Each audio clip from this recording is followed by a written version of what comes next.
안녕하세요. 도시개발론 이재철 강사입니다. 한 주 잘 보내셨나요? 저도 한 주 잘 보내고 주말에 이렇게 여러분들의 강의하기를 동영상을 녹화하고 있는 중입니다. 다시 오는 한 주도 여러분들이 참 즐거운 한 주가 됐으면 좋겠고,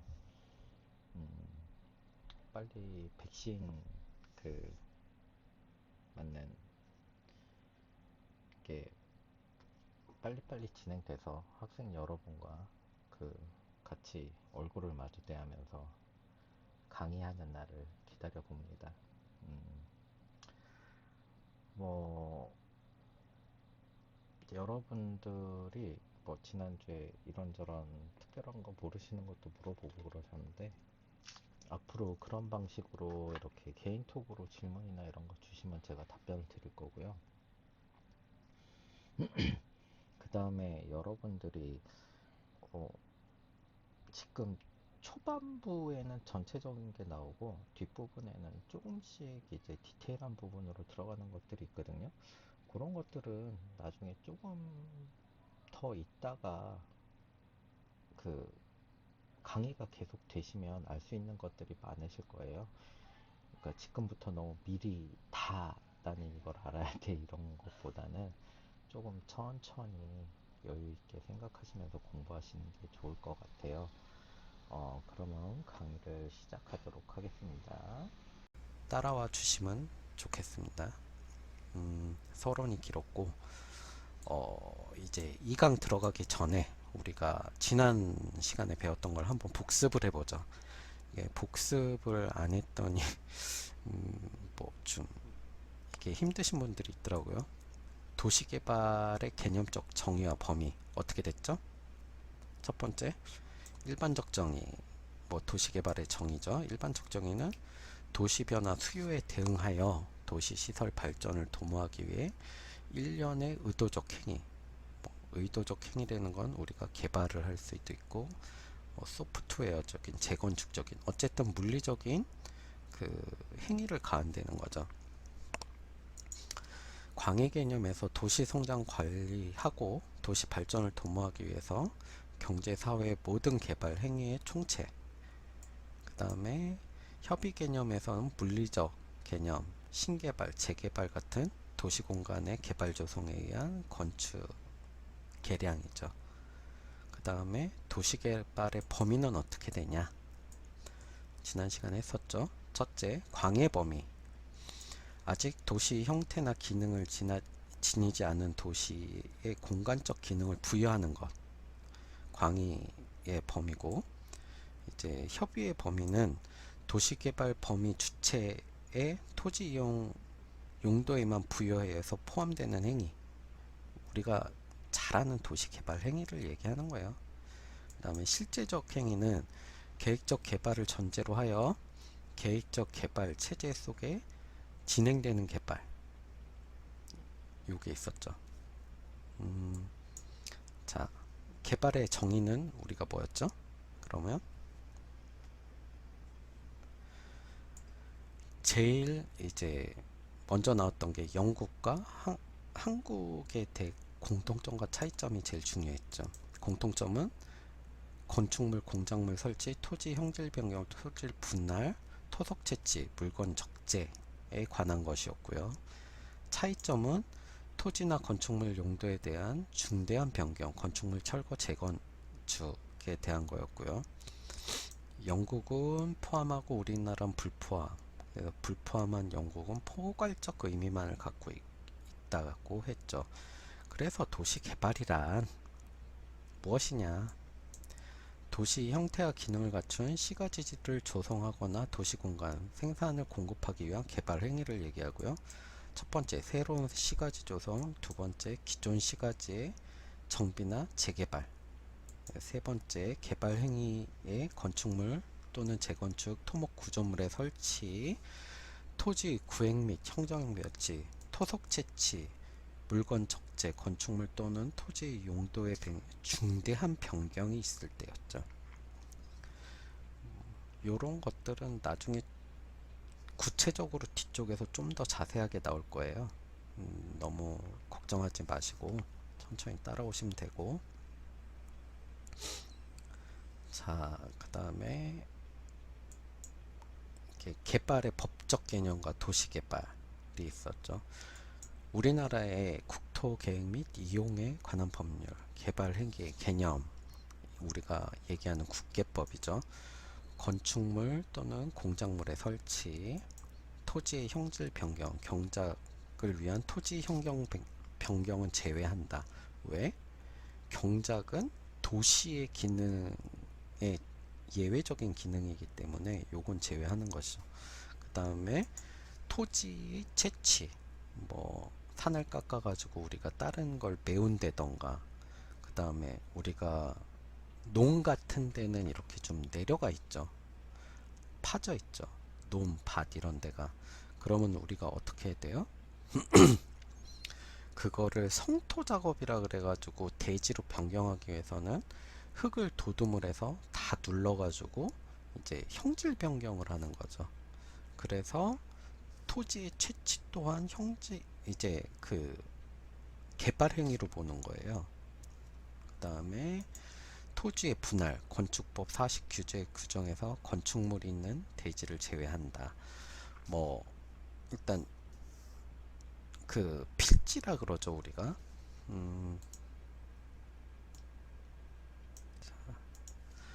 이렇게 한 필지가 있다. 요거를 두 개로 나눠서 이제 토지를 분할하는 경우, 합필하는 경우 말고 분할하는 경우. 자, 근데 여기 뭐 건축물이 있으면 안 되죠. 왜? 자, 여기 만약에 우리가 건축물을 이쪽에 져놨어요. 그러면 이 대지의 용적률을 계산할 때 이 건축 면적을 이제 계산해서 포함해서 만든 거기 때문에 이거를 나누면 이 건축물을 부셔가지고 다시 용적 계산을 해서 만들어야 되기 때문에 건축물이 있는 대지나 필지에 관해서는 우리가 어쨌든 이런 토지 분할을 못하게 돼 있어요. 그건 이해가 가시나요? 조금 이해하기가 힘드실 수도 있는데 어, 한 이제 건축물을 짓기 위해선 대지가 있어야 되잖아요. 땅이 대지가 있는데 여기에 대한 용적률 계산을 해서 우리가 최대한의 용적률을 허가를 받아서 여기 건축 행위를 하는 거죠. 근데 요 대지를 또 지분을 나눈다. 그러면 여기에 대한 용적률이 확 올라가겠죠. 대지가 나뉘니까. 그러면 이 건물은 불법 건축물이 되는 거죠. 그렇기 때문에 건축물이 있는 대지는 제외를 한다 라고 알아두시면 돼요.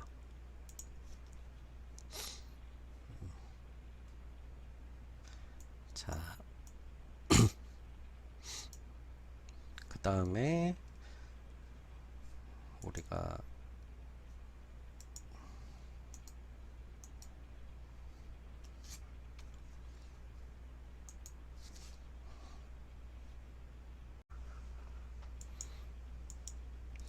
그 다음에는 녹지지역 관리지역에 자연환경 보전지역 안에 물건, 적재물이라 그러죠. 그걸 한 달 이상 쌓아 놓으면 그거는 개발행위로 본다 라고 있어요.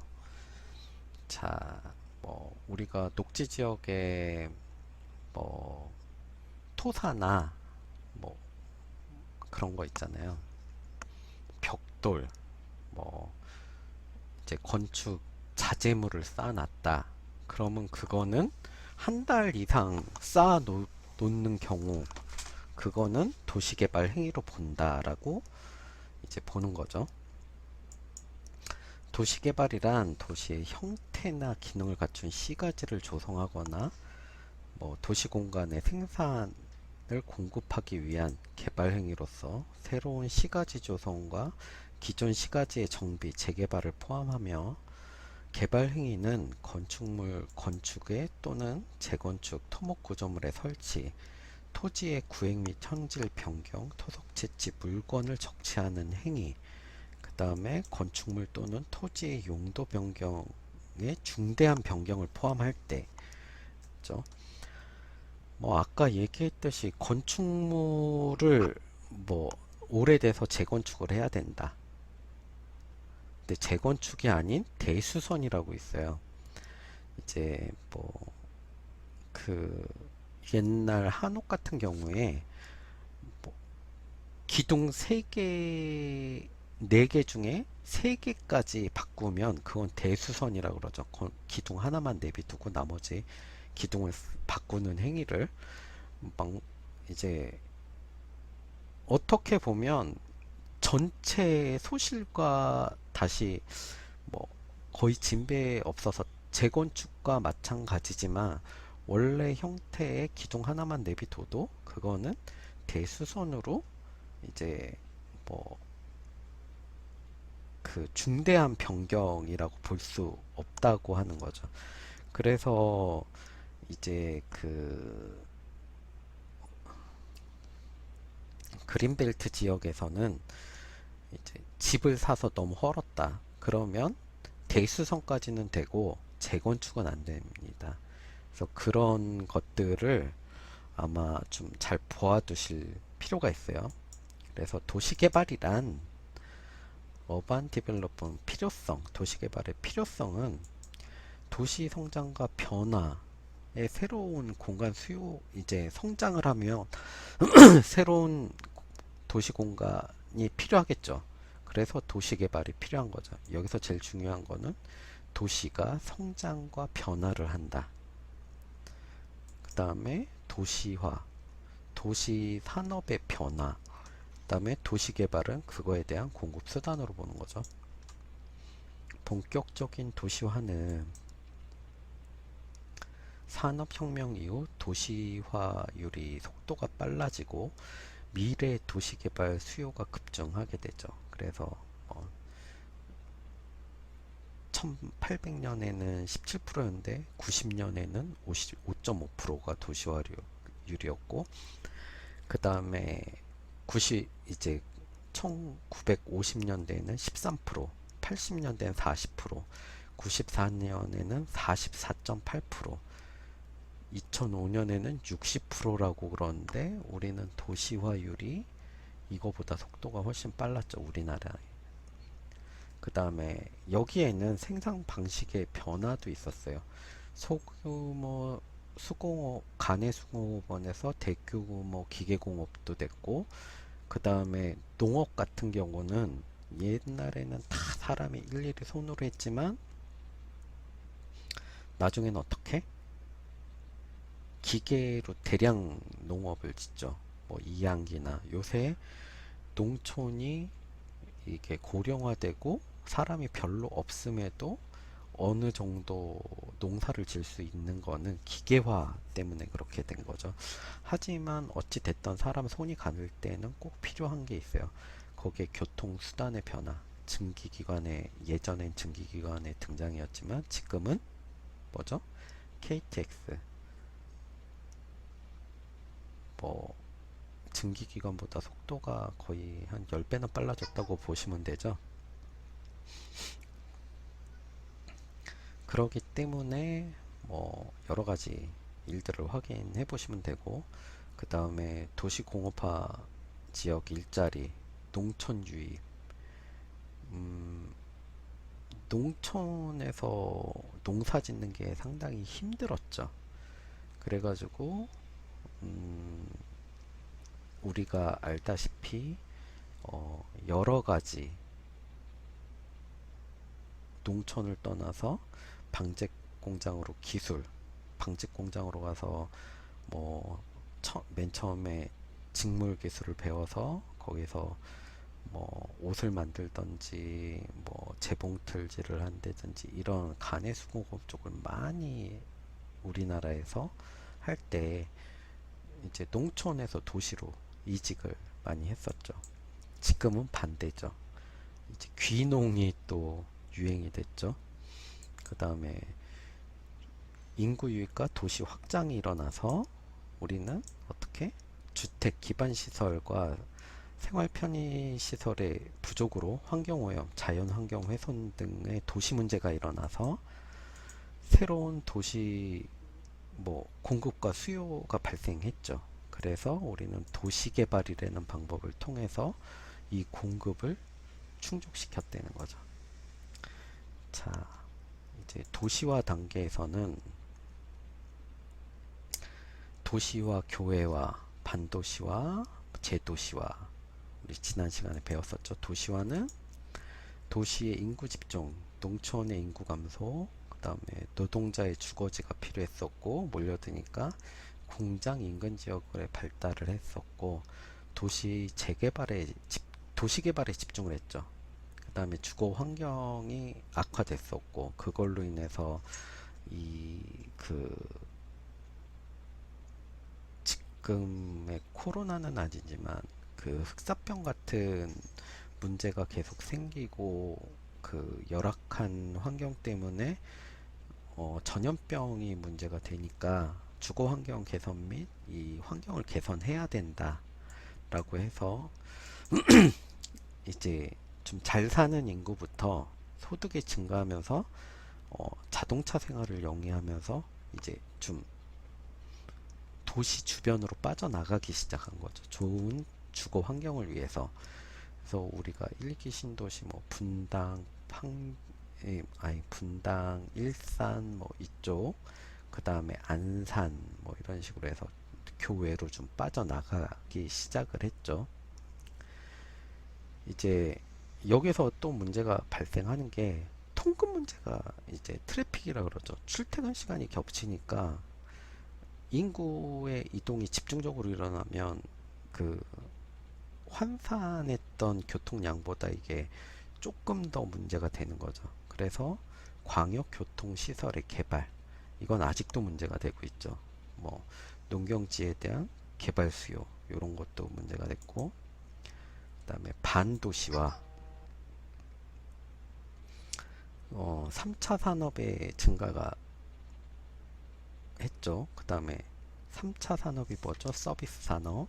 소득이 향상되고 자가용 이용이 더 증가됐죠. 그러면서 주거의 입지 선정이 이게 출퇴근 시간이 막 한 3시간씩 하루에 6시간을 소모하다 보니까 어떻게 직장 근처로 오히려 도로 이제 들어오게 되는 거죠. 그 다음에 나이가 드신 분들은 예전 생활로 돌아가고 싶다. 그래서 귀농, 농촌 생활을 선호하고, 그래서 기존 도심부가 쇠퇴하고 유효한 현상, 그 다음에 도시의 인구가 좀 감소됐고, 이 공장지대가 좀 빠져나가면서 그 지역을 어떤 방식으로 채울지에 대한 문제가 생기게 됐죠. 그래서 재도시화가 일어나는 거죠. 도시 재개발, 도시 재생 사업을 중심으로 도시 기능을 활성화 방안을 모색하고, 여기서는 재개발 산업, 교통 여건 개선, 그 다음에 주거 환경의 질적 개선, 도심 상업 내 보행자물 조성, 사회 하부 구조의 개선 증가, 이런 것들을 하면서 인구가 다시 들어올 수 있게끔 유인책을 쓴 거죠. 그래서 제 친구도 맨 처음에 잠실에 살다가 좀 91년도, 2년도에 분당으로 이사를 갔어요. 분당으로 이사를 갔다가 다시 2000한 2007년, 2008년 그때에 다시 여의도나 이쪽으로 들어오기 시작했죠. 그러니까 재도시화가 시작된 거죠. 그런 식으로 도시가 이렇게 좀 환경에 따라서 왔다 갔다 하는 그런 상황을 보여주었다는 것이죠. 자, 도시개발의 종류. 어떻게? 대규모 개발과 소규모 개발로 일단 분류를 하고, 그 다음에 개발 규모에 따른 거죠. 그 다음에 관련 제도에 따른 거, 시행 주체에 따른 거. 요거는 나중에 좀 더 디테일하게 할 뒷부분에 나오니까 그냥 요런 게 있다고만 알아주시면 돼요. 토지 취득 방식, 개발 목적 등에 따라서 다양한 분류가 가능하죠. 근데 우리는 일단 대규모 개발이냐 소규모 개발이냐 요렇게만 나눠서 국계법이죠. 국토의 계획 및 이용에 관한 법률, 앞으로 요건 좀 줄여서 부를게요. 국계법이라고. 그래서 개발 행위, 소규모 개발 요걸 나눠놨고, 도시계획법은 도시 재개발 사업, 대규모 개발을 얘기하는 거죠. 보통 기존 주거지를 한 틀로 묶어가지고 개발을 하기 때문이죠. 도시지역, 뭐 주거, 상업, 자연 녹지, 생산 녹지에는 1만 제곱미터 미만, 공업지역은 3만 제곱미터 미만, 그 다음에 보존 녹지는 5천 제곱미터 미만, 관리 농업지역은 3만 제곱미터 미만이죠. 그 다음에 도시계획 사업을 제외한 이제 시군구 사업은 도시계획 시설 사업, 도시개발 사업, 도시개발법에 의해서 봤죠. 정비 사업, 도시 및 주거 환경 정비법. 그 다음에 뭐 요새는 이제 재개발이 아닌 도시 재생 뭐 이런 걸로 들어가는데, 그건 물리적으로 이렇게 한다기보다는 환경 개선 사업에 가까워요. 주거 환경 개선 사업. 그러니까 뭐 용적률을 높인다 이런 거보다 있는 거를 좀 더 살기 편하게 만들어 주는 거죠. 여기서 중요한 건 뭐 1만 제곱미터 이상은 주거 상업 자연 녹지, 3만 제곱미터 이상은 공업, 30만 제곱미터 이상은 비도시 지역이 이제 그 대상 규모에 속한다 라고 알아두시면 돼요. 자, 지금까지 지난 시간에 그 복습이었고, 지금부터는 2강 도시개발 이론에 대해서 들어가도록 하겠습니다. 도시의 미시적 개발, 시장 메커니즘에 대해서 알아보죠. 토지는 입지성과 고정성 또는 위치의 유일성이라는 특성을 갖고 있기 때문에 개발업자가 어떠한 토지를 매입해서 어떠한 건물을 지을 것인가는 궁극적으로 이제 토지가 지니고 있는 특성이죠. 입지 조건이나 개발 수요에 따른 특성에 따라서 달라지게 된다고 볼 수 있죠. 역 앞에는 우리가 보통 어떤 것들을 두죠? 역, 이제 지금 개발되고 있는 사업의 역 제일 주변, 핵심 주변에 보면 역을 나와서 상가가 이렇게 포진돼 있죠. 왜 상가가 포진돼 있을까요? 상가를 지나서 주거지역으로 갈 수 있기 때문에 어쨌든 주거지역까지 가기 위해서 중간에 거쳐가는 지역을 상가지역으로 만들어 놓으면 항상 거기서 소비가 일어나고 소비 촉진과 그쪽은 이제 좀 밀도가 높은 개발 행위를 할 수 있다는 거죠. 근데 그 앞에다 바로 역 바로 앞인데 거기다가 주거지역을 만드는 아파트를 만드는 경우는 대단히 없죠. 그런 경우는 거의 없죠. 왜 그럴까요? 그 토지가 가지고 있는 입지 여건이나 수요의 특성이죠. 이 토지를 가지고 비싼 고밀도 개발을 해서 비싸게 팔 수 있는 땅을 그렇게 좀 가치를 낮춰서 팔기는 싫다라는 생각이 있는 거죠. 개발업자들에게는. 그러한 것들을 여러분들도 토지를 보고 조금씩 고민을 하셔야 돼요. 그래서 이제 무슨 지금 이제 2기 신도시가 어찌 됐던 간에 정부가 지금 공급 정책으로 내놨는데, 문제는 거기서 진입할 수 있는 교통에 대한 문제들이 해결이 안 됐다는 것이 가장 큰 문제로 됐고 2기 신도시부터 3기 신도시까지 그러한 교통 기반 시설이 안 돼 있어 가지고 개발을 할 때 문제점을 보이고 있다고 하는 게 지금 큰 문제죠. 그래서 그쪽의 가격이 오를 것이냐 말 것이냐, 그리고 그 밀리는 길을 뚫고 서울로 출근하면 과연 그게 괜찮은 사업이 될까?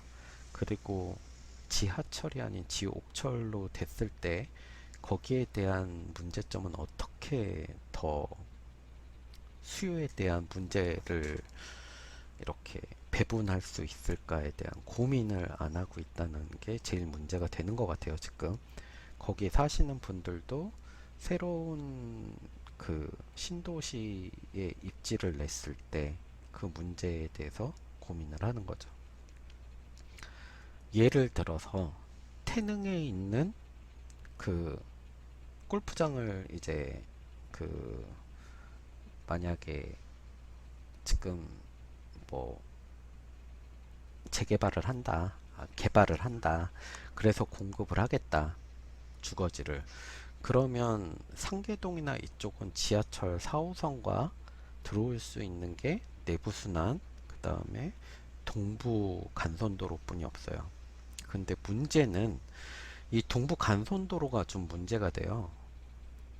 어, 이렇게 세 군데로 좀 지금 나눠서 보고 있는데 어쨌든 거기 지하철 노선이 더 들어가는 것도 아니고 교통량이 지금도 과부하가 걸려 있는데 요번에 그 장마가 왔을 때 어땠어요? 동부 가선도로가 일시적으로 잠기고 통행이 중단됐을 때 거의 거기 있는 모든 차량들, 의정부에서 들어오는 차부터 해서 그 모든 차량들이 내부순환도로나 그 다음에 지하철 4호선, 그 다음에 이 시내 교통망으로 진입하는데 엄청나게 밀려가지고 지각사태도 벌어지고 한번 난리가 난 적이 있었죠. 그런데 거기다가 이제 좀 더 과부하적인 그 많은 주택량을 넣었을 때 그 교통량은 어떻게 감당을 할 것이냐에 대한 답을 안 내놓고 있다는 거죠. 자, 그 다음에 특정 위치를 점하고 있는 토지에 대해서 건물 수요 특성을 판단하고 이를 매입하여 개발하려는 과정에서 불가분의 개발업자 간에 해당 토지의 점유를 둘러싸고 경쟁이 발생한다. 이건 당연한 거죠. 입지를 위해서 어떻게 지금 한남동 재개발 같은 경우에 그 건축 업체 쪽에서 금품 살포 때문에 문제가 많이 생기고 있죠. 그런 것들에 대해서 지금 과열 경쟁이나 이런 것들이 문제가 된다는 거죠. 시공업체가 이제 그 땅에 대해서 어, 많은 개발 이익을 위해서 일단 본인은 어느 정도 손해를 보더라도 지금 깔고 가겠다. 그래서 지금 문제가 심각하게 발생을 했던 거죠. 뭐 코로나나 이런 것 때문에 쑥 들어가긴 했는데 한 작년까지만 해도 되게 그런 것들이 이슈였어요. 그 다음에 토지의 가치와 궁극적인 입지 요건에 따라 건물 수요 규모에 따른 건물 분양 가격, 분양 수익의 규모에 비례하여 결정한다. 어, 지금 뭐 주거가 공급이 안 된다고 얘기하고 있는데 저 지방에 있는 아파트 지금 미분양이 엄청나게 나고 있죠. 서울 쪽에만 지금 이제 뭐 공급이 부족하다 이러는데 음, 제 생각은 조금 그래요. 이 공급과 수요를 어떤 방법으로 강제적으로 통제하기에는 어, 이 수요에 대한 욕구를 그렇게 막기는 좀 힘들 것 같아요. 음, 그러기 때문에 좀 더 이제 세심한 배려가 있어야 되는데, 지금 나온 정책으로 보면 음, 수도를 옮기자, 청와대나 국회를 저쪽 그 세종시로 옮기자, 이렇게 얘기를 하고 있는데, 다른 나라에서도 수도를 옮기는 일은 좀 극히 드물죠. 근데 이 주택 정책이나 이런 게 잘못됐는데, 거기에 대해서 수도를 옮김으로써 그걸 해결하겠다. 이거는 조금 도시계획적 측면으로 봤을 때 너무 좀 어디 뭐 어디 가서 뺨 맞고 한강 가서 화풀이 한다는 것 같아요. 그리고 그런 방식을 취해서는 좀 힘들겠죠. 왜? 그 모든 주요 기관 시설들은 나중에 외국이나 이런 통상에 관한 것도 해결을 해야 되는데, 어, 세종시 위치에서 뭐 공항을 새로 만든다? 만약 국빈이 왔을 때 세종시까지 어떻게 갈 것이냐, 청와대를 옮긴다, 이런 것들이 그렇게 쉬운 문제로 받아들여서는 안 돼요.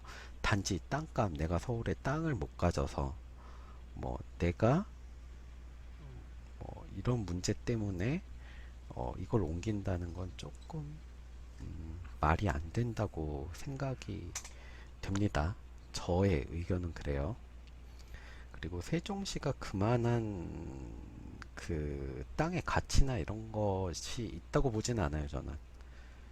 뭐 여러 군데에서 뭐 이전 얘기가 나왔다고 얘기는 하지만, 그거는 그때그때 정치적 문제에 따라서 일어나는 거지, 한 나라의 수도나 이런 것들을 함부로 옮기거나 이런 이야기는 힘든 얘기를 하고 있는 거예요. 자, 그 다음에 도시개발의 용도. 우리는 개발을 한다. 그러면 어떻게 해야 되겠죠? 이때부터는 사업이죠. 사업이기 때문에 공공의 이윤도 충족해 이제 뭐 해야 되겠지만, 어쨌든 이윤의 극대화를 하려고 노력을 하죠. 완전 경쟁 시장에서는 토지는 최대 수익을 얻을 수 있는 형태로 개발이 용이되고, 이때 토지의 이제 가치는 예상되는 최대 수익 규모에 의해서 결정되는데, 우리나라는 지금 공공성에 조금 초점을 맞추고 있죠. 어째 됐던 간에.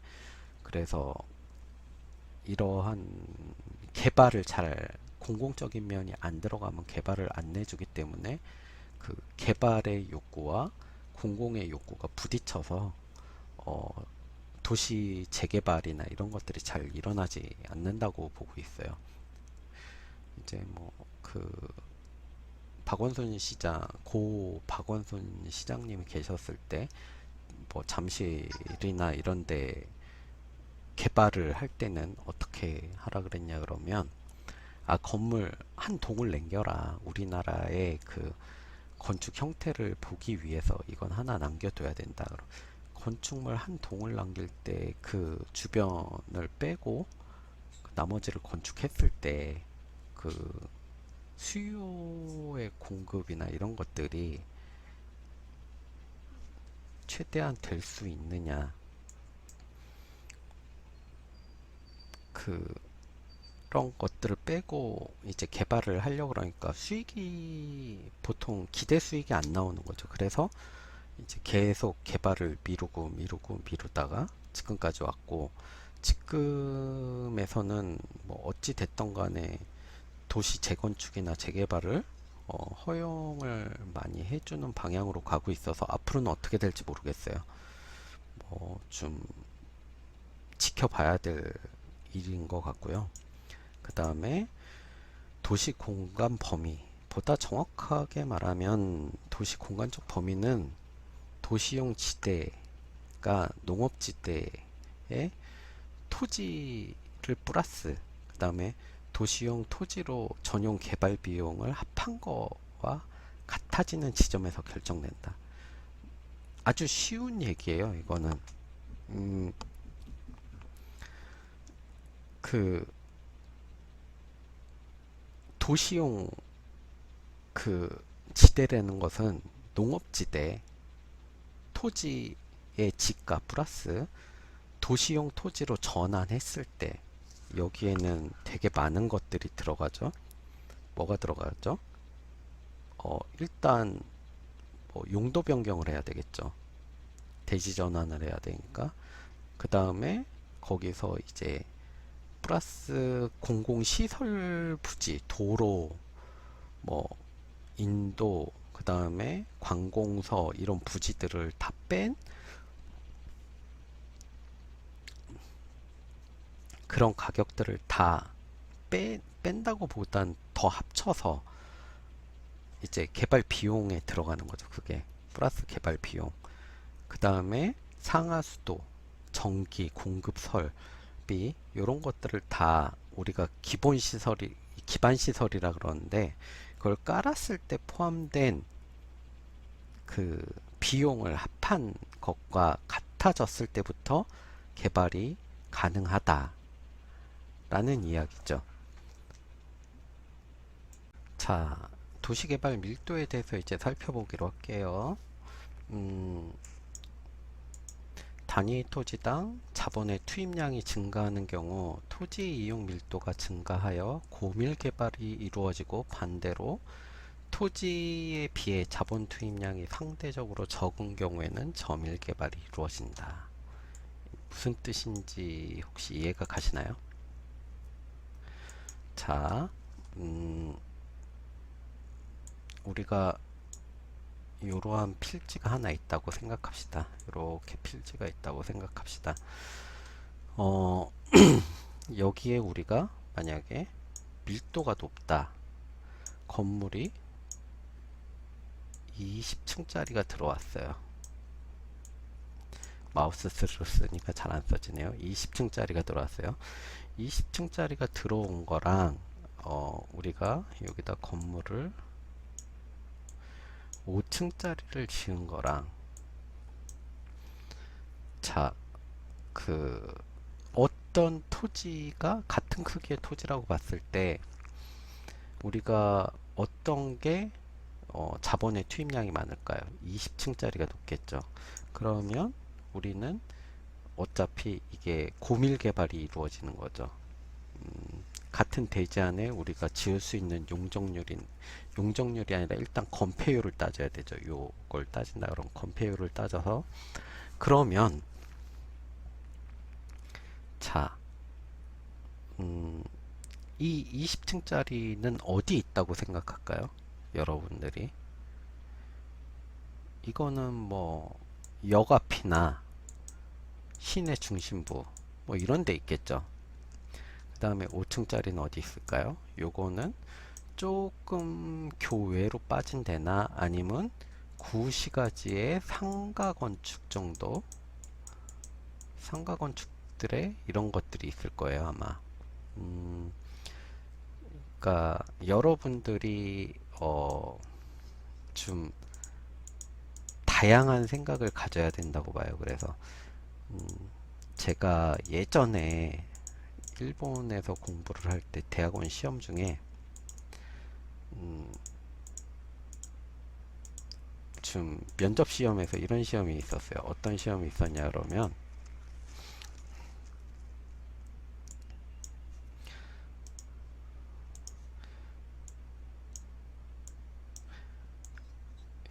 교수님이 갑자기 요만한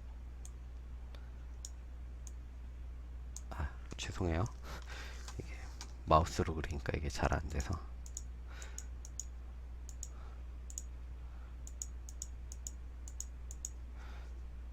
익숙하지가 않네요.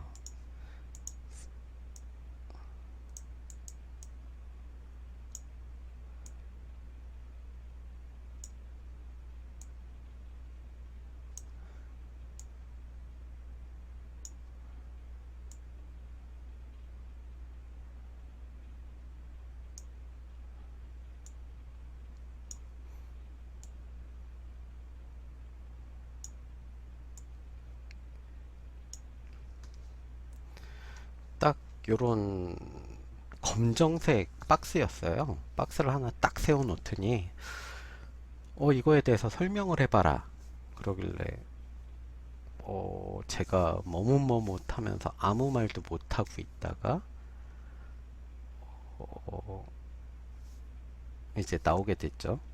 그래서 나중에 그 교수님한테 다시 물어봤어요. 이메일로. 그때 비록 떨어졌지만 그거에 대한 답을 너무나 알고 싶었던 거죠. 그랬더니 뭐라 그러셨냐.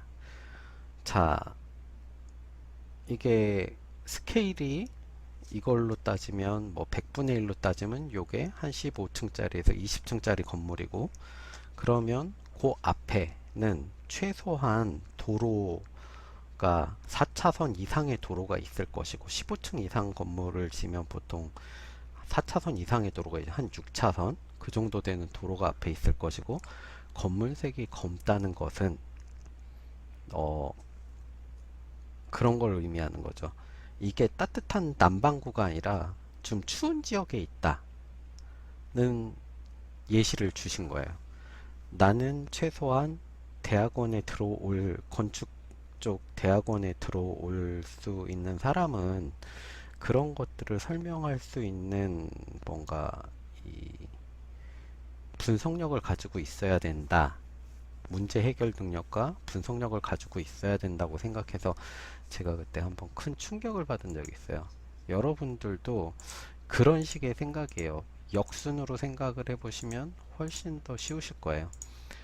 같은 땅에 용적률 20층짜리와 5층짜리, 그러면 20층짜리는 어디 있고 5층짜리는 어디 있고 왜 거기 있어야만 하는가에 대한 의미를 본인이 부여를 하고 개발을 왜 그렇게 해야 되는지를 고민을 해보는 거죠. 그래서 좀 뭐라 그러지? 그 좀 특이한 시험을 보고 나서 제가 이 분석력이 한 단계 높아졌다고 생각해요.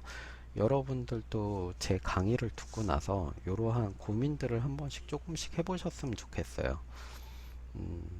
물론 그게 처음부터 쉽진 않겠죠. 하지만 조금씩 조금씩 노력하다 보면 조금씩 바뀌어질 겁니다.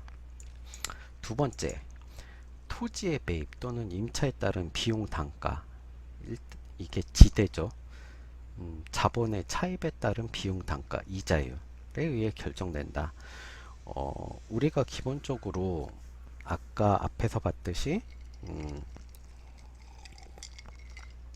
도시 개발을 할 때 주체가 어디냐, 토지를 어떤 방식으로 매입하냐, 일괄적으로 통째로 매입을 해가지고 그거를 한 필지로 한 다음에 아파트 단지나 이런 걸 세우는 경우에 우리가 각각에 있는 지금 살고 있는 사람들을 뭐라 그러죠?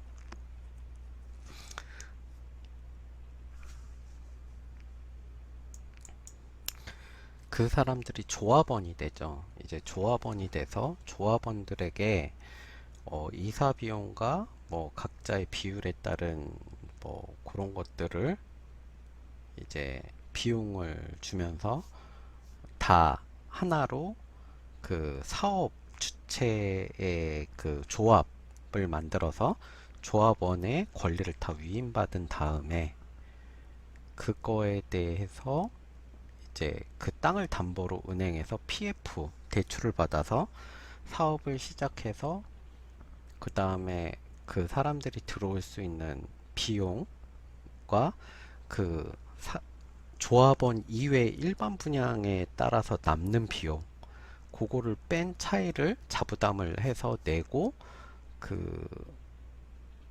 이제 그 사이에 PF에 대한 이자나 뭐 이런 것들을 다 지불을 하는 거죠. 그런 것들에 의해서 이 단가가 결정되는 거죠. 사업이 그래서 빨리 끝날수록 이자도 적게 나가고 비용이 적게 든다, 이런 얘기가 나오는 거예요. 그 다음에 상대적으로 비싼 생산 요소는 투입량을 줄이는 대신 상대적으로 싼 요소를 투입량을 증가한다. 자, 우리가 안산에 50층짜리 아파트를 세운다는 이야기를 할까요? 대부분 하진 않죠. 뭐 한 23층, 그 정도, 20 몇 층, 그 정도 아마 예상을 할 거예요. 안산 쪽은 특히 시화공단이나 요 근방으로 갈수록 어쨌든 그 뻘밭을 매립한 지역이기 때문에 이렇게 집안이 그리 탄탄한 지역도 아니고, 그 다음에 그 만약에 건물을 세울 경우에 기초공사가 되게 비용이 많이 들거든요. 그러면 뭐 파일을 하나 박을 걸 10개를 박아야 되고 이런 식의 비용이 증가하면 힘들죠. 그렇기 때문에 우리는 어떻게? 용 종류를 많이 받고 싶지만 안 되면 반대로 어떤 거를 이게 높이 올라가면 건축비도 비싸져요. 대신 여기는 땅값이 좀 싸니까 땅을 더 사서 뭐 요런 방식으로 투자를 한다던가 뭐 다른 여건 개선을 통해서 뭐 투입을 하는 거죠. 뭐 이제 철근 콘크리트조로 할 걸 철골조로 하던가 아니면 뭐 설계 방식을 좀 바꿔가지고 극한강도 방식으로 하면서 조금 더 공기를 단축시켜서 뭐 이 생산 요소로서 좀 그런 것들을 그 이 적용시킬 수도 있고요. 다양한 방법이 있으니까 요거는 조금 보도록 하죠. 지금 한 40분, 50분 좀 넘게 강의를 했으니까 잠시 우리나라의 예전의 개발 형태, 강남이라는 영화에서 도시 개발 보신 분도 있겠지만 옛날에 우리가 이제 도시 개발을 어떤 방식으로 했는지, 부동산 투기를 어떤 방식으로 했는지에 대해서 영화에서 재미있게 표현된 부분이 있어서 아, 강남 영화를 제가 보여드리려고 했는데 지금 저작권 문제로 걸려가지고 제가 지금 동영상을 올렸는데 그 부분을 다시 편집해서 자르고 올려야 되니까 여러분들이 강남이라는 영화를 한번 보시면 좀 좋을 것 같아요. 뭐 그걸 한번 보시고 나중에 제가 따로 질문을 드리도록 하겠습니다. 그 영화 내용에 대해서. 음, 이게 뭐 영화가 좀 그 강남 부동산 개발에 대한 내용이 좀 되게 재밌게 나와 있으니까 한번 봐주시면 감사할게요. 제가 보여드리고 싶은데 저작권 문제로 이렇게 작년까지는 부분 편집을 해서 올리면 안 걸렸는데 올해는 좀 문제가 되나 보더라고요. 어쨌든 제가 그래서 다시 녹화를 해서 올리니까 여러분 죄송해요. 이렇게 좀 재밌는 내용도 중간중간 보여드리고 그래야 되는데 참 아쉽네요. 신개발에 대해서 한번 보시죠. 강남 신개발을 할 때 어떤 방식으로 했죠? 되게 재미있었죠. 자, 농지 또는 임야를 성토나 절토를 하여 택지 조성하고 그 후 건축 행위, 개발 행위를 해서 신도시를 건설하는 이용 목적에 맞게 토지와 건축 등의 가공 행위를 말하는 거죠. 협의의 의미로는 택지 개발 행위고 광의는 신도시 개발이라 해서 이 행위는 각기 개발 목적에 따라 해당 법에 적용을 받죠. 그 다음에 어떤 법이냐? 신개발은 택지 개발의 유형에 따라 택지 개발 예정지구 지정을 통해서 택지 개발 사업, 그 다음에 도시개발 사업, 토지 형질 변경 사업, 대지 조성 사업, 주택법이죠. 부동산 개발 사업 등으로 나눌 수 있죠. 좀 재밌는 것이 예전에 지금 LH공사라 그래서 그 주택공사와 토지공사가 합쳐진 것이었죠. 그래서 보시면 택지개발사업, 도시개발사업, 토지 형질 변경 사업, 대지 조성 사업, 뭐 이런 것 이제 부동산 개발 사업 이런 것들이 좀 나눠져 있었어요. 대지 조성 사업 주택법에 받으니까 이건 주택공사 거였고 나머지는 택지개발, 도시개발 사업, 토지 형질 변경 사업, 부동산 사업 등은 어 그 토지공사 쪽에 있었죠.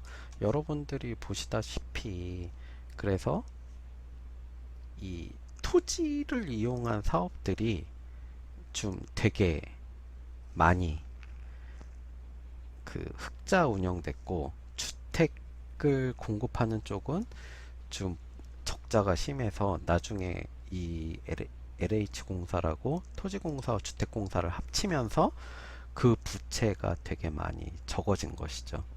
그런 방식으로 이제 그 공사를 만들면서 옛날에는 정부 산하에 있다가 공사를 만들면서 얘네가 두 개가 따로 있으니까 아 너무 정부에 부담이 된다 그래서 이익이 많이 나는 쪽과 적자 난 쪽을 합쳐가지고 거의 평균적인 답을 만든 것이죠. 그래서 그게 요새 LH 공사예요.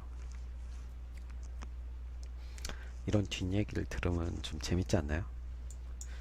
그다음에 재개발. 요게 좀 요새 핫 이슈죠. 왜?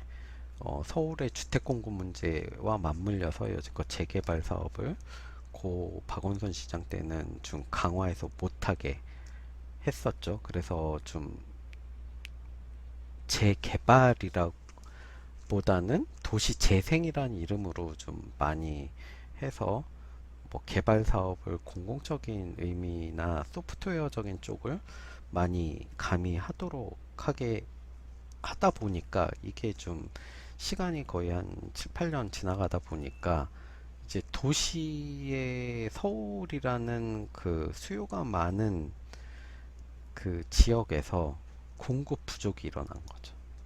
이게 적당히 재개발을 풀어주고 이런 방식으로 해서 수요와 공급을 맞춰줬으면 이제 부동산 값이 이렇게까지 폭등은 안 했을 텐데 뭐 어쨌든 그래서 요새 얘기가 나오는 것이 도시 재생이 아니라 재개발 재건축을 이제 추진을 강화하는 쪽으로 가닥을 잡고 이제 시작을 하려고 그러고 있죠. 주거 환경이 낙후된 지역의 도로, 상수, 하수 등 기반 시설을 정비하고 주택을 신축함으로써 주거 환경 및 도시 환경을 재정비하는 사업을 말하고요. 재개발의 경우에는 공공사업 성격을 띠고 있다는 점에서 민간주택 사업의 성격이 짙은 재건축과 좀 다르다라고 하지만 이게 무슨 뜻이냐? 그 재개발은 그 공공임대주택에 꼭 들어가요. 근데 재건축은 이제 좀 덜 들어가죠. 비율이 적죠. 그래서 공공성이 짙다고 얘기하는 거고, 또한 기존 주택의 세입자 처리와 관련해서 재개발은 공공임대주택이나 공급하거나 공급 자격이 없는 세입자에게 3개월분의 주거 대책을 지급하도록 되어 있으나 재건축의 당사자 간의 임대주택 계약에 따라 개별적으로 처리된다 그랬죠. 그래서 재건축은 보통 이사 비용을 주거나 그래요. 뭐 그냥 소멸을 시키는 거죠. 그래서 일정 기간 동안 보통 재건축 사업이 시작되면서 조합이 설립되고 조합이 만들어지면서 거기 있는 사람들을 보통 우리가 옛날에 2년씩 계약을 하게 돼 있죠. 그래서 2년이 지나면 아예 계약을 연장을 안 해줘서 소멸시키는 방법, 그리고 나가라 그런 방법이죠. 그리고 거기에 있어서 우리는 그냥 내보내기는 좀 뭐 하니까 뭐 어쨌든 그 주거 대책비는 아니고 이사 비용이라는 명목으로 돈을 주고 그거에 조금 더 얹어서 뭐 그 주거 대책비 한 달 정도 분을 해서 주는 경우가 많았어요. 그래서 공공성이 짙다와 아니다에 관한 이야기가 나오는 거예요. 다음에 볼 거는 신개발과 재개발의 도시공간 구조에 대해서 보는 거죠. 일단 첫 번째로 중심 업무 지구 CBD 지역이라고 그러죠. 그 다음에 중간 지역, 부심 지역, 외곽 지역, 위성도시 발달 지역으로 볼 수 있고요. 그거는 이렇게 나눌 수 있습니다. 이 도심이 있는데 요게 예전에 뭐 공업지역이나 이렇게 발달을 하다가 점차 외곽으로 확산이 되는 거죠. 그래서 뭐 이렇게 그러니까 공업지역이 있고 주변에 주거지역이 있고 뭐 외곽 지역에는 좀 아파트나 아니면 여기 뭐 농사 짓는 지역도 있었어요. 뭐 그리고 반면에 지금에 있는 지역 음, 요 지금 그림은 조금 한 번 재개발 정도가 된 지역 이제 그림이라고 생각하세요. 그러면 공장이 있으니까 환경이 안 좋아지겠죠. 그럼 어떻게? 주거 지역이 전부 돈을 벌어서 부도심이나 위성 도시로 빠져나가겠죠. 그리고 예전에도 뭐 부도심이라고 얘기하는데 영등포 막 이런 쪽도 있었지만 도심 내에 을지로나 뭐 특히 그 지금에 있는 그 청계천 주변으로 공구상가서부터 해서 쭉 그쪽이 다양한 공장들이 많았어요. 철공 공장도 있고 을지로 쪽에 뭐 이런 것들이 많아서 결국 그 청계 고가를 하면서 청계천 복원 사업을 하면서 그걸 다 딴 쪽으로 끄집어냈죠. 그러면서 다시 거기 재생이라 재개발을 한 것이죠. 그 주변에 있는 그 이제 신당동 쪽으로 보면 그 부분 쪽에는 아예 예전에 아파트나 그 밑에 있던 상가들을 없애고 롯데캐슬이 들어왔고 거기 뭐 홈플러스나 이런 것 들어왔고 왕십리 지역이나 이런 쪽으로 해서 쭉 개발이 이어지게 된 것이죠. 그리고 그렇게 되면 여기 있던 중심부가 이렇게 한번 뛰어서 다시 공업지역이 이쪽으로 온 거예요. 외곽지역으로. 그 다음에 뭐 여기 있던 사람들이 이제 위성도시로 가게 된 거죠. 근데 여기서 출퇴근이 좀 힘들게 되니 다시 어떻게 도심부로 주변으로 들어오게 되는 거죠. 여기가 재개발 재건축이 되면서 뭐 이런 식의 발달의 공간 구조를 가지고 있어요. 뉴 어버니즘 개발은 교회화에 따른 도심의 쇠퇴, 개구리 뜀뛰기식 개발, 인간 및 소득 계층, 인종 간, 소득 계층 간의 분리, 무분별한 교외 지역의 난개발, 대기 및 수질 오염, 농업 토지 및 동물 서식지의 상실, 사회 문제가 된 도시의 무분별한 확산, 밀집한 관계가 있다고 인식해서 도시개발에 대한 접근 방식을 바꾼 거죠. 사회 문제 해결을 하고자 도시계획 운동이고 미국의 안드레아 듀니스 부부가 피터 칼쇼가 1980년대 후반에 주장을 했죠. 이것들을. 그래서 어떤 뭐 중심 도시가 있으면 부심이 있고 뭐 주말 생활권 이런 식으로 통근 가능권 이런 식으로 해서 막 뜀뛰기 식으로 했는데 어 지금의 문제가 그런 거예요. 여러분 예전에 그 교포분들이라 그러죠. 조선족 분들이 와서 대부분 많이 사셨던 데가 안산 쪽에 많이 사셨어요. 안산 쪽에 사시고 그러시면서 어, 이제 일자리는 뭐 영등포나 서울 중심권 쪽으로 가거나 아니면 아예 거기서 좀 외곽 쪽에 있는 시화공단이나 이쪽으로 가서 일을 많이 하셨는데 그쪽에 이제 뭐 점점점 이제 분업화되고 이 사람들이 그쪽에 와서 이제 갈등을 일으키는 거죠. 원주민들하고 살면서 뭐 세를 안 내고 이제 도망을 간다던가 아니면 자기들끼리 술 먹고 싸우면서 기물 파손을 한다던가 여러 가지 문제점이 일어나고 있으니 이런 것들을 어떤 방식으로 조금 더 음, 바꿔줄까. 근데 안산 쪽도 보면 아파트 쪽은 이런 분들이 안 들어가고 그 좀 일동이나 요쪽에 보면 연립주택이나 이런 게 많은 쪽에 그런 분들이 많이 사시거든요. 근데 또 여기는 그런 분들이 안 계시면 그 세를 주고 이제 먹고 사시는 분들이 또 세가 안 나가요. 그래서 여러 가지 문제점이 생기는데 그런 것들을 어떤 방식으로 바꿔야 할지에 대한 우리의 고민도 여기서 한번 다시 해봐야 되는 거죠. 그 다음에 기성세가지가 슬럼화되는 현상. 아까 말씀하셨듯이 도심 CBD 지역이 문제가 됐다 그랬죠. 왜?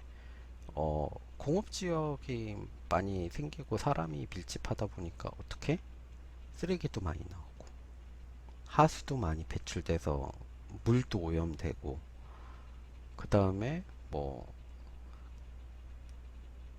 그 당시에는 신식 건물이었는지 모르지만 점점점 날이 갈수록 이제 그 노후화된 주택들이 문제가 되는 거죠. 그리고 솔직히 지금도 그렇지만 그 건축물의 겉면이 외관적인 면이 문제가 돼서 못 쓰는 경우는 드물어요. 부실공사나 이런 게 아닌 이상에는 되게 좀 오래 갈 수 있지만 문제는 뭐냐? 거기에 있는 설비들이 좀 문제가 돼요. 뭐 배관도 그렇고 전기 설비도 그렇고 예전에 비해서 우리가 전기를 쓰는 양들이 되게 많아졌거든요. 옛날에 저희 집에서 전기를 쓰는 것들은 뭐가 있었을까요? 저희 때만 해도 뭐 많아요. 전기밥솥, 라디오, TV, 뭐 전축 있는 집도 좀 드물었고 그게 다였어요. 냉장고 요 정도. 근데 지금은 어떡하죠? 컴퓨터 각 사람마다 컴퓨터, 핸드폰, 뭐 TV, 그 다음에 냉장고, 정수기 모든 거에 전기가 들어가고 있죠. 그러면 전기 용량이 훨씬 더 1인당 전기 용량이 늘어나고 예전에 집에 있던 그 설비 용량으로는 감당이 안 되는 거죠. 그러다 보면 이제 합선도 일어날 수 있고 과전류가 흘러가지고 문제가 생길 수도 있는 거죠. 그래서 우리가 이 재건축이라는 이야기가 나오면 건축 뭐 구조의 문제도 있기는 하지만 실질적으로 사람이 사는데 더 불편한 거는 이 설비에 문제가 많기 때문에 사람들이 그 지역을 떠나고자 하는 이유가 많아요. 지금 뭐 계속 나오는 얘기 중에 한 가지 그 음마아파트 경우도 건물도 위험하지만 그 안에 있는 설비 부분이 지금 거의 못 쓸 지경에 이르렀다고 거기 사시는 분들이 말씀하세요. 그러기 때문에 뭐 좀 문제가 되는 것이죠. 그래서 이 재건축에 대한 것들은 우리가 도심을 떠나서 부도심 갔다가 위성도시 갔다가 요 부분들을 이제 재개발하고 그리고 지금 또 문제가 되는 거는 일기 신도시 지역 중에 일부가 지금 재건축이 들어가야 되는 시점이 도래된 거죠. 30년 정도가 지났으니까. 그래서 우리가 거기에 대한 고민들을 한번 20년 정도가 지났죠. 1기 신도시하고 20년. 30년이 지났군요. 91년도 분당 막 만들기 시작하고 이랬으니까 지금 거의 30년이 지났는데 거기 처음 만들었던 그 아파트들 그런 것들이 이제 좀 노후화가 많이 돼서 재건축 재개발을 해야 되는 문제점이 생기는데 막고 있다가 지금 점점 풀어주기 시작하려고 하는 것이죠. 근데 우리는 그 전까지는 도시 재생이었죠. 우리 고 박원순 시장 때 산업 구조의 변화가 있기 때문에 기계적 대량 생산보다는 전자공학, 하이테크, IT 산업, 바이오 사업으로 변화되는 산업 구조에서 신도시 위주의 도시 확장으로 인해 상대적으로 낙후된 기존 도시에 새로운 기능을 도입하고 쇠퇴한 도시를 새롭게 경제적, 사회적, 물리적으로 부흥시키는 도시 사업이다.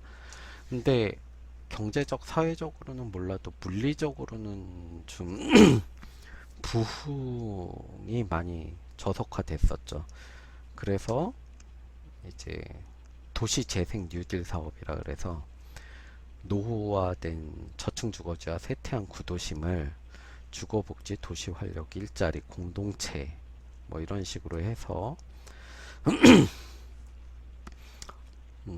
뭐 교회는 교회를 중심으로 이렇게 좀 두 개의 용량을 하나로 합쳐주고 이렇게 약간의 고밀화를 시키면서 녹지 공간을 좀 더 만들어주고 그 다음에 뭐 어쨌든 일률적인 것보다 많이 바꾸지 않으면서 소프트웨어적이고 물리적인 변화를 최소로 하면서 이 도시 공간에 어떻게 그 활력을 주느냐에 대한 고민을 하는 거죠. 그래서 뭐 여기 있던 여기와 여기를 합쳐가지고 이렇게 고밀 개발을 하고 여기는 녹지 조성이라던가 대신 고밀 개발을 하면서 여기 땅을 공개 공지를 받아가지고 아예 녹지화 시키는 방법 뭐 이런 것들을 주로 하는 거고 여기서 보시다시피 간선도로가 있었는데 요거를 없애고 요게 뭐죠?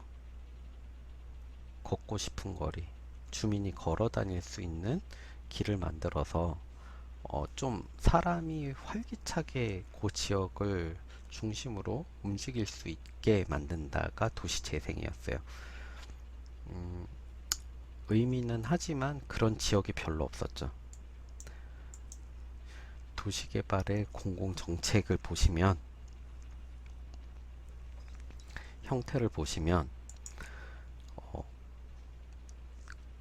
공부를 통해 그 공익적인 부를 통해서 토지나 건물에 대한 권리관계 확인을 보장해주는 역할을 하고 각종 토지 규제를 통해서 도시개발을 제어하는 역할 여기서 토지 이용 규제는 용도 지역 지구제를 얘기하는 거죠. 그거를 통해서 용적률이나 이런 지역 지구를 뭐 지정을 좀 더 낮게 한다던가 이런 것들을 해서 이제 못하게끔 규제를 가하는 것이고 시장 진입의 규제, 토지의 거래 행위에 대한 규제, 대지로 조성된 토지와 건물의 분양 가격이나 임대료에 대한 가격 규제, 각종 부담 등에 대한 개발 이익의 분배 과정의 개입. 이게 뭘로 나타났죠? 그 개발 이익금 환수제도라 그래서 너무 과도한 이익이 난 부분에 대해서 우리가 회수를 하겠다 세금으로. 그래서 아예 재개발 재건축이 지금 많이 미비한 시점이었죠. 그래서 우리는 이런 규제를 가할 때는 고민을 좀 많이 해야 돼요. 이제 시장의 반발과 어디까지 반발을 할 것이냐, 그 다음에 어떤 개입과 어떤 행위를 통해서 규제를 가할 것이냐에 대해서.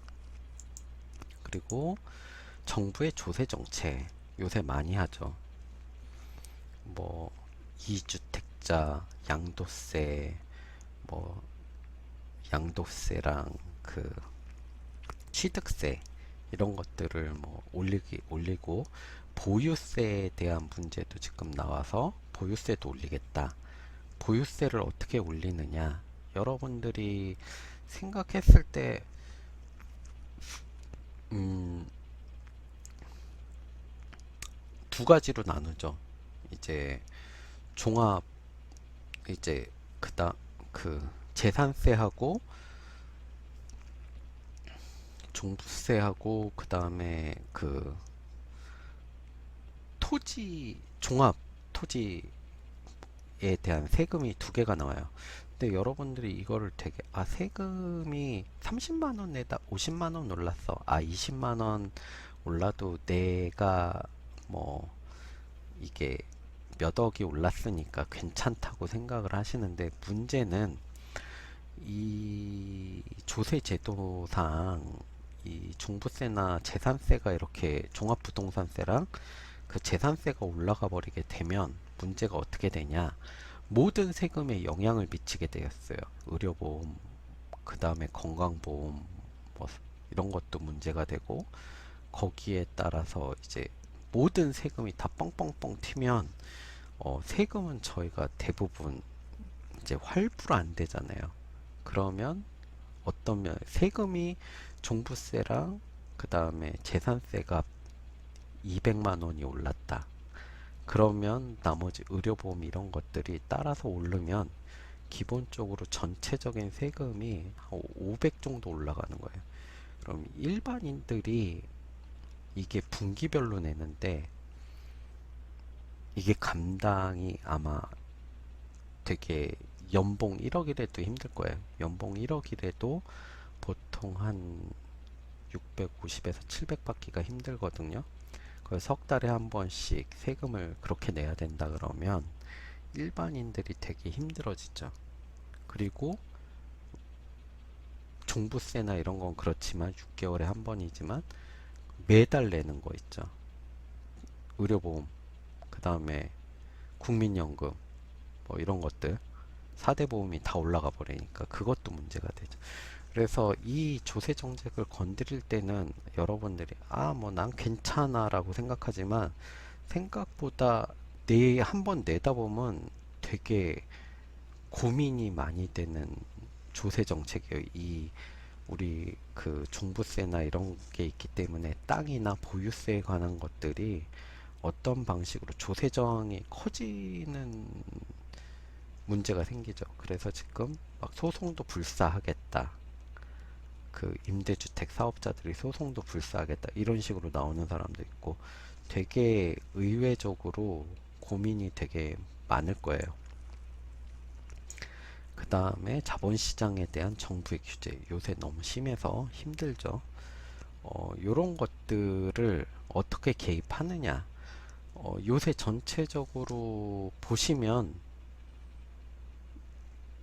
지금 나와 있는 장에 총체적으로 지금 정부에 대한 모든 규제 방안들은 거의 다 나와 있어요. 그걸 한번 살펴보시면 돼요. 보유세 올리지, 그 다음에 취득세, 등록세 올리겠다 그랬지, 그 다음에 대출 안 되게 막아놨죠. 이 다양한 방법으로 규제라는 규제는 다 해놨기 때문에 공공의 개입에 완전체다라고 보시면 돼요. 지금 이 정부 내에서 나온 모든 부동산 정책을 보시면 공공이 개입할 수 있는 모든 거는 다 개입이 돼 있어요. 그러니까 한번 이것들을 생각하시면서 보시면 되게 재밌으실 거예요. 토지 이용 규제와 도시개발. 그 토시 이용 규제는 어떨 때 하느냐? 가장 직접적인 영향을 미치는 규제는 지역지구제, 조닝 단위 계획이죠. 그래서 뭐 용도 지역 지구를 딱 지정해 버리면 거기에서 그 용도 외에 건축물을 만들지 못하니까 그리고 거기에는 용적률과 건폐율이 딱 정해져 버리죠. 그렇기 때문에 가장 직접적인 규제가 될 수 있고, 그 다음에 지가가 지니는 입지적 고정성, 위치의 유일성 등의 특성에 반하는 경우 토지의 외부 효과에 의해서 문제 해결. 이건 뭐를 예를 드시면 될까요?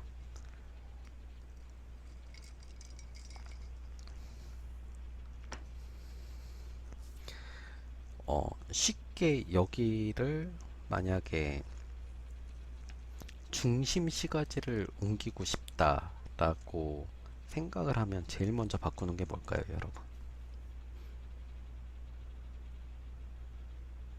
버스 정류장으로 옮겨요, 일단. 그 다음에 이제 교통을 뭐 일방 통행으로 바꾼다든지 교통의 흐름을 어렵게 하면 그쪽 지역이 점점점 쇠퇴하게 돼 있어요. 그리고 토지를 이제 중심 시가지에서 그러면 점점점 딴 데로 빠져나가겠죠. 뭐 신도시나 이쪽으로. 그러게 되면 자연적으로 이제 효과에 대한 문제들이 나올 수 있어요. 그 다음에 자연 환경의 불가역성. 지금 보시면 요번에 좀 나타난 현상 중에 부산의 지하차도 침수돼서 사람이 죽었죠. 그런 지역들은 늘 침수가 돼요. 어, 이게 자연 환경적으로 그렇게 좀 지대가 낮은 지역이나 이런 데는 어쩔 수 없이 계속 문제가 생기는 거예요. 그래서 거기 있는 지가가 좀 낮아지는 효과를 가져올 수 있죠. 대신 앞에 해변이다 뭐 이런 것들이 있을 때는 좀 얘기가 틀려요. 그거는 이제 조망권이나 이런 것 때문에 가격이 유지는 되겠지만 태풍이 분다거나 뭐 부산의 LCT 같은 경우 뭐 태풍 한번 오면 난리가 나죠. 그런 것들에 대해서 고민이 되는 거예요. 날씨가 좋을 때는 좋았는데 이게 뭐 답이 없는 것.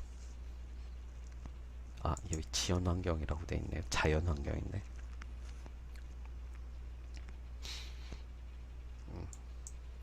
그 다음에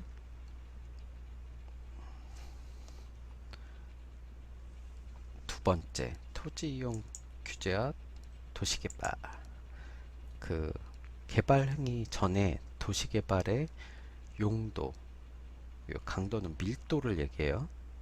개발 시점, 기반 시설, 공공시설 설치 및 이에 따른 비용 분담 등에 관한 일련의 계획을 수립하고 추후 도시개발에 따른 부의 외부 효과를 방지하고 정의 외부 효과를 창출해서 적정 규모의 보존 용지를 확보해 둘 필요가 있다.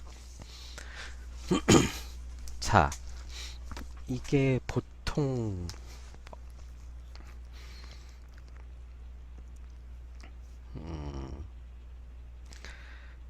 어떤 의미를 가지고 있냐 보시면 이제 우리가 모든 아파트를 건축할 때 뭐가 하나씩 따라가죠? 보통 거기에는 뭐 주민센터나 아니면 단지가 좀 되게 클 경우에는 이제 그 옛날에는 파출소라 그랬는데 요새는 그 지구대라 그러나 그런 것들이 들어갈 수 있게끔 건축비와 이런 것들을 분담을 시키고 있죠. 그리고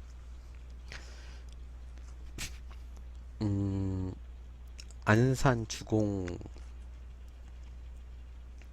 3단지인가? 거기 재개발할 때 보시면 그 뒤로 한 차선 이제 왕복 2차선, 2차선이었는데 뒤로 셋 이제 셋백을 한다 그러죠. 뒤로 새로 재건축을 하면서 뒤로 물려가지고 도로 부지를 하나 내놓고 그 옆에 그 사람들이 걸어 다닐 수 있는 인도폭을 되게 크게 해놨죠.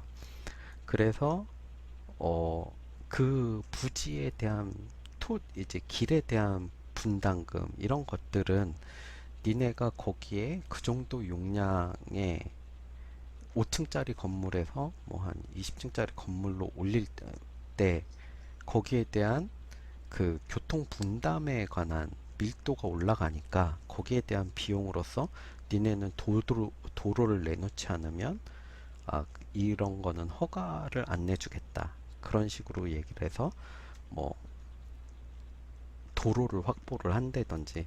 그리고 인도를 보통 그런 식으로 할 땐 좀 더 넓게 잡아놔요. 왜? 만약에 도로가 좀 더 필요할 때는 인도를 줄여서 도로로 쓸 수 있기 때문에 어쨌든 도로와 인도를 뭐 도로는 한 차선이고 인도를 좀 더 넓은 비중으로 잡아놨다가 필요시 인도를 좀 줄이는 방안, 이런 식으로 비용 분담을 내주고, 그럴 때 보존 용지라는 거는 인도 좀 크게 잡은 것 중에 일부가 보존 용지가 되겠죠. 그래서 줄여서 뭐 이렇게 나중에 대비해서 좀 더 늘려준다던가. 그리고 여러분 고속도로나 이런 데 보시면 그 자동차 전용 도로, 뭐 강변북로 이런 데 말고 뭐 좀 고속도로나 이런 데를, 분당이나 용인 가는 이런 고속도로를 보면 그 옆이 좀 비어 있는 데가 많을 거예요. 녹지로 이렇게 나무를 심어 놓고 이런 데도 있고. 그런 데가 왜 그렇게 나무를 심어 놨냐? 앞으로 만약에 그 뒤쪽으로 도로 용량의 부하가 걸릴 때 거기를 밀고 도로화 시키겠다. 그리고 철도도 마찬가지죠. 철도 옆으로 보면 항상 땅이 좀 여분이 되게 많죠. 그건 철도에 부하가 걸리면 그 철도 차선을 하나 더 놓겠다. 이런 방식으로 보존 용지를 확보를 해두는 거예요. 미리 쓸 수 있는 용지를 확보해 두는 것이죠. 그리고 토지 이용 규제가 도시개발 행위에 미치는 영향은, 해당 지역에 대해서는 개발을 억제하고 다른 한편으로는 여타 지역에서 개발을 촉진하는 하는 양면성이 있죠. 어, 예를 들면 풍선 효과라 그러죠. 강남을 억제했더니 어디가 떠요? 이제 과천, 막 수원 이런 데가 올라가는데 다시 거기를 누르니까 또 그 위쪽으로 강북 쪽으로 올라가서 막 또 뜨기 시작하죠. 양평. 그러니까 개발을 억제하고 뭔가를 계속하면 풍선 효과라 그래서 다른 지역으로 이렇게 옮겨가는 효과들이 있어요. 그런 게 그 풍선 효과 뭐 이런 얘기들이 여기에 해당되는 이야기입니다. 토지 이용 규제와 도시개발, 그 공공참여에 의해서 도시개발이 일어날 때는 자연 발생적으로 형성된 소규모의 부정필지들을 건축, 기반시설 설치가 용이하고 효율적으로 이루어질 수 있도록 정형화된 형태로 필지 구획을 재조정해서 대형 필지로 합병하는 과정이죠. 아까 말씀드렸듯이 조합원의 그 땅들을, 필지들을 다 하나로 조합이 다 그거를 위탁을 받아서 한꺼번에 그 조합원, 그 조합 이름으로 해서 하나의 대출 형태를 만들어서 그 땅을 조합이 그 만드는 이제 조합이 그 가지고 있는 형태로 되는 거죠. 그래서 나중에 다시 분할적으로 개발이 일어나고 거기 있는 조합원들이 들어와서 살 때는 등기를 다시 해주는 거죠. 분할을 해서. 이런 방식으로 했을 때 일어나는 현상이라고 보시면 돼요.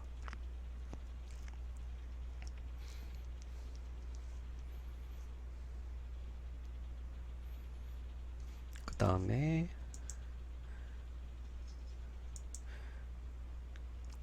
그 도시의 기반시설과 공공시설의 설치와 공급이 문제가 되죠. 도시 개발을 할 때는. 그래서 지금 오늘 뉴스에도 나왔죠. 과천, 우리는 더 이상 원치 않는다. 그 개발을 원치 않는다. 반대를 2만 명이 시민들이 해서 반대 의견서를 냈다 그러죠. 택지를 그만 공급하겠다 우리는. 왜 그럴까요? 안 그래도 지금 밀리고 있는데 더 밀리니까 문제가 되죠. 그 양재나 이쪽을 통해서 나가는 거와 그 다음에 경부고속도로를 통해서 나갈 수 있는 방법, 그 다음에 어, 그 상공구,